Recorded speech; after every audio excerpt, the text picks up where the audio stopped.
Davon Daquan Bennett, aka King Von, aka Grandson, was born on August 9th, 1994, to Taisha and Walter Bennett, aka Silk.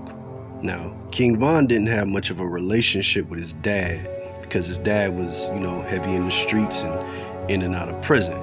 So he didn't really get to know his dad till about the age of 8 or so. But even though he didn't get to spend a lot of time with his dad, Von has stated that his dad played a major role in who he became as a man. He said his dad would tell him things like, who to keep in your circle and how to move in the streets. Now, King Von's dad was well known in the streets. He was out of the Ada Park neighborhood in Chicago. Now, he was known for getting money and he had a lot of respect. But unfortunately, when King Von was just 11 years old, his dad was murdered. He got shot in the head from sniper rifle. And you're probably like, well, how he get hit from sniper rifle? We ain't in Afghanistan. It happened right in Chicago. Man, somebody got up on a roof, had a rifle, and did what they did. So Von lost his dad at an early age, and I can't help but to think that may have played some type of role in how he turned out or how he developed as a man. And even though he got certain jewels from his dad as a young kid, I'm not sure learning those jewels helped him later on in life. But King Von's mother seemed to be like the light of his life, and he's quoted as saying as she's the one that kept him safe, growing up in the war zone that is Chicago. And he said that she was just always there for him, looked out for him, and just being a good mom. I mean, he even posted on Twitter that he got her a new car, he got her a new crib, and paid off her old car, and taking care of mom, treating her like the queen that she is. So it seems like he had a really good relationship with his mom, and I'm sure that brought some positivity to his life. But unfortunately, sometimes not even a mother's love can beat out the streets, and it's said that King Von began to get real heavy in the streets at about the age of 15, so around 2009. And then around mid-2010, the group 600 was created, and they merged with Wick City. And that's when they created a group called 051K. Now, what these guys were a group of dedicated killers of members of the 051 crew, especially the top dogs. And in this crew, they had some notable people. They had L.A. Capone, C-Day 600, D. Rose, T. Roy. And T. Roy was very close to Von, and allegedly they would go on hits together, and they were a very feared duo. But T. Roy was murdered in February 2017, and that's actually the reason that King Von changed his Twitter handle from Von from the Wick to V. Roy, out of respect for his fallen soldier. Now, it's been reported that King Von was involved in over 30 shootings, and in about 2013, he actually had a Twitter post where he copped out to having 5 bodies. Now, he deleted that post, but that was in 2013, so who knows what's the real number on that one. And also, King Von is known for repping Oblock to the fullest, but what a lot of people probably don't know is he also had ties to a place called Killer Ward, a place that FBG Duck would also hang out at. So there was a time where King Von and FBG Duck were actually cordial or cool. Even though they're known as mortal enemies now, they had a time where they could get along. But this would all change in 2011 when it's alleged that STL members, STL meaning St. Lawrence, went and killed a beloved member of Wick City named O.D. Perry.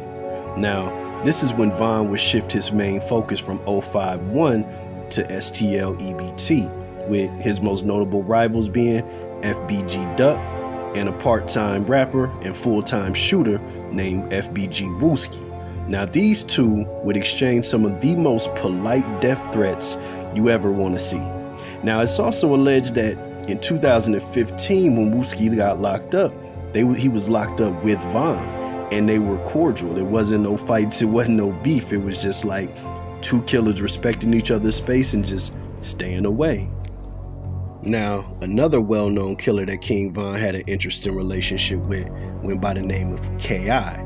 Now, the difference with this one is, now this killer's a female, and she was also thought to be the one responsible for the death of O.D. Perry, which ended up changing Wick City into Oblock. Now, from the research I'm doing, it seems like Chicago has very intertwined streets because, like I reported before, King Von was like arch enemies with a shooter by the name of Wooski, but he was also cool with Wooski's brother, Michael Wade, aka B Mike, and allegedly they would go out and do hits on members of the STL crew, which Wooski is a part of. So you have the brother of somebody going to shoot at friends of his brother. I mean, it's just confusing. I don't get it, but hey, it ain't no rules in the streets, and King Von would stay active in the streets going into 2014, and allegedly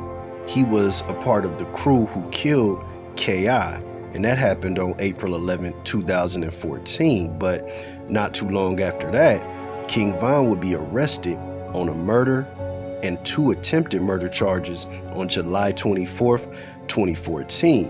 Now, the reason behind this is allegedly that King Von got into a fight with a man by the name of Malcolm Stuckey, and King Von lost the fight and couldn't accept defeat.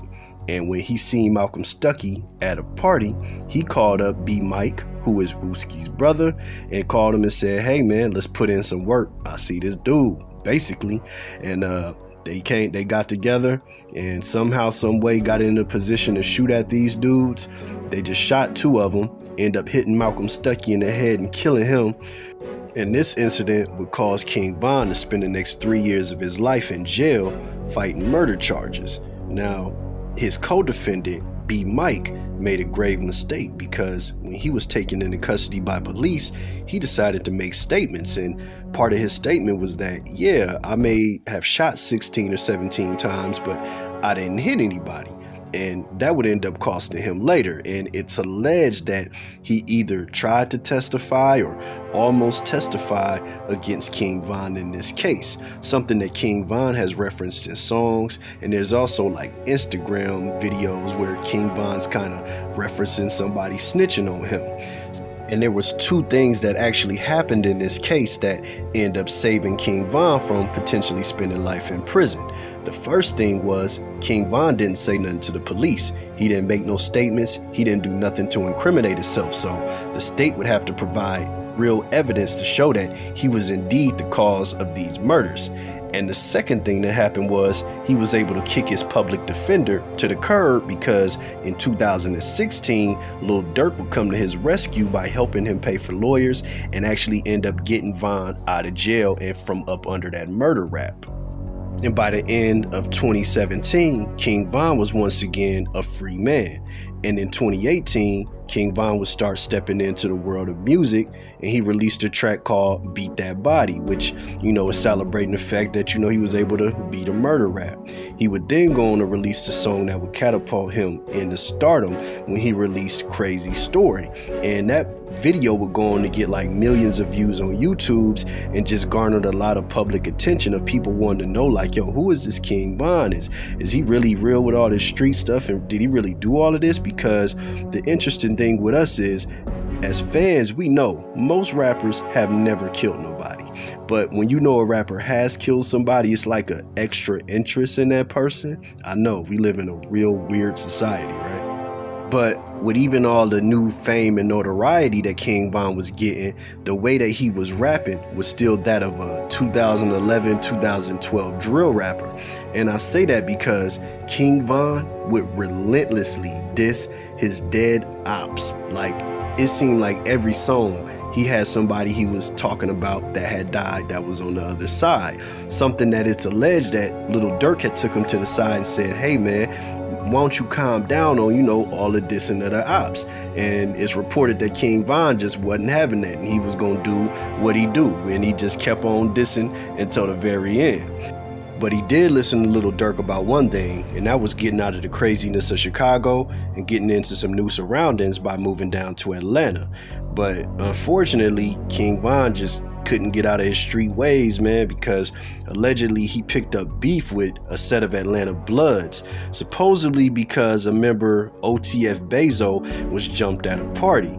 And that's when in June of 2019, King Von and Lil Durk would be arrested on charges of shooting the man, stealing his jewelry and his car. And supposedly this was all caught on tape, but Von and Durk would ultimately make bail on this case. Now this would enable Von to reclaim his spot as one of the rising stars in the rap game. He would go on to release mixtapes LaVon James and Grandson Volume 1. Now let me speak on the Grandson name for a second. That name actually comes from, and this is coming from Von himself, when he was in jail, and he said the older inmates said he carried himself like David Barksdale, King David, the actual creator of the BD set. So it's more like a way to pay homage, because a lot of people were kind of getting it twisted saying that, you know, he's the grandson of David Barksdale.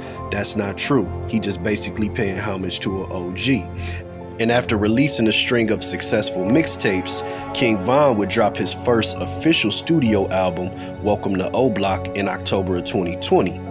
And it would go on to reach number 5 on the Billboard charts. But unfortunately, King Von's complicated past and his violent life would catch up to him on November 6, 2020, when King Von was killed outside of an Atlanta nightclub after a fight with the rapper Quando Rondo, who is from Savannah, Georgia.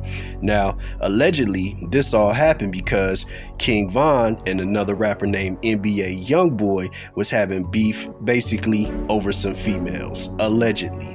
And King Von was out in Atlanta, seen Quando Rondo, decided to put hands on him, but somebody in Quando's Rondo's entourage named Lil Tim pulled the strap, ended up shooting King Von.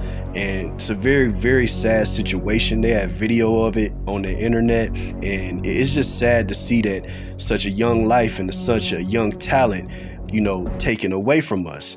But at the same time, when you preaching death, that's all you talk about is death, and you constantly talking about the dead, man. Energy is real in this life, and you got to take that serious. Not saying that King Von deserved to die, because he did not at all. And I was actually a fan of his music, but I got to be real as well. And he was only 26 years old when he died, man. Rest in peace, King.